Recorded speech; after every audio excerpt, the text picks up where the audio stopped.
Okay, this is test number 2 with the GoPro having a new jacket around it, enabling it to be mounted to the typical GoPro connectors. This is with a Hero 4. So there's a jacket around it with the two little prongs that are held on the typical GoPro mounting bracket, if you will. And this is the reason we're testing this is because there is a battery pack on the back of the GoPro. There is no battery inside. I don't know if I did put a battery inside the GoPro. Oh, yes, I did. There's a battery in the GoPro, and then there's a battery pack at the back of the GoPro, of which I have two. And this is all for the Hero 4 because of its legacy age and such. These kinds of things are needed. So I'm testing, making sure that all this stuff works, and continuing to get ready for the RockCon. Now what I'm doing here is I'm going to be debating how to hook up audio from a microphone or not. Maybe just leaving the Hero 4 capture all the wild sound at the game table and use the Hero 8 to capture specific audio, meaning I would wear a lavalier. The player number, the one player commander would have a lavalier, and excuse me, the second player commander would have a lavalier. So they would all be mic'd, and with one receiver hooked up to the GoPro 8, then we would capture all of their audio. The other option, of course, is to use yet another RF wireless microphone and hook it up to the camcorder, which would be completely viable and not an issue.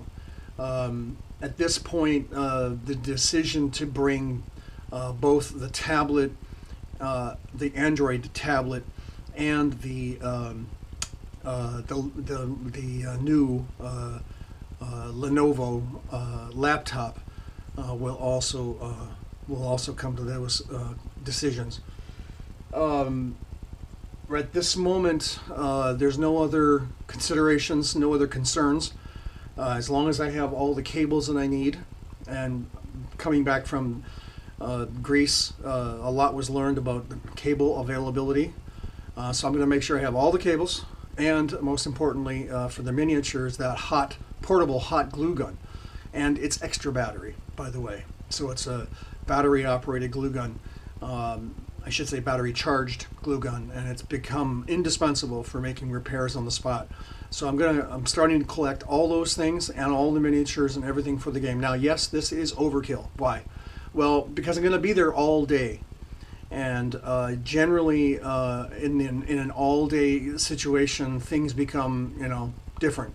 You'll notice, oh, I forgot this, I forgot that. Well, that's not going to happen this time. Well, it always happens.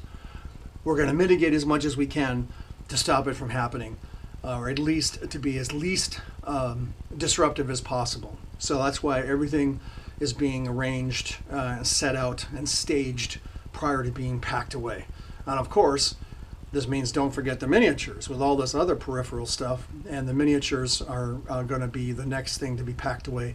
All the roster cards, which by the way are not needed in the game, they're just good for reference, are also being adjudicated, collected right now. However, for the ground vehicles, I think we might just stick with the roster system because it's easier than putting something on the game table that marks a damage to a vehicle. Who knows? Maybe we'll just leave it that way. And still not bother with the roster cards, even for the ground vehicles. Infantry is no longer an issue because the O-rings will be placed directly on the infantry stands. That's not a problem. The reason it's a problem with the ground vehicles is the ground vehicles don't really have anything to put their O-ring on. I didn't put the posts at the back of each stand of a ground vehicle. Simply for a matter of expediency. When I was putting this stuff together, I didn't bother doing that, and now it's become clear I probably should have. But on the other hand, it is a little obvious when you put those rings on what the damage is, and I think I'd rather just have the guys, it's minor, use the roster cards to kick off any damage for combat or movement, defense, and combat. Remember, there's only 3 things to be concerned about. There's no longer all this concern about arm, leg, left, right. It's just three things: movement, defense, armor, and combat. I mean, how many weapons have been knocked out? That's it. And that's why I'm hoping that this system can be, this is for Hex Command Nova, that this can be transferred to Hex Command Mechanized per se, because this is all kind of new stuff and not kind of new stuff. We're just resurrecting it from old days to make this game go faster, especially at a convention. It's absolutely mandatory, and that's why we're doing this.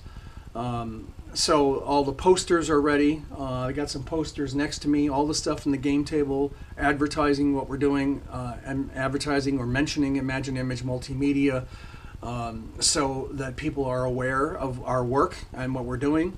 And remember, when I say our, I'm talking about myself and my brother.